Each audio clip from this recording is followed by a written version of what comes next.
বীর মুক্তিযোদ্ধা সাবেক চেয়ারম্যান নুরুল হক সাহেবের জানাজাগত সম্মানিত মুসল্লিয়ান এজাম, আমাদের মাঝে উপস্থিত আছেন আমাদের কক্সবাজারের কৃতি সন্তান সাবেক সাংসদ শ্রদ্ধাভাজন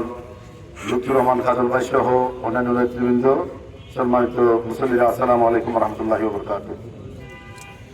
আমরা আজকে জাতির একজন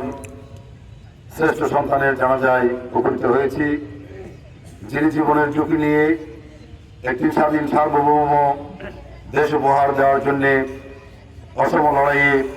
অসম যুদ্ধে অংশগ্রহণ করেছিলেন, যাদের সেই অসম ত্যাগ এবং কুরবানির বিনিময়ে আমরা একটি স্বাধীন সার্বভৌম বাংলাদেশ পেয়েছি। আজকে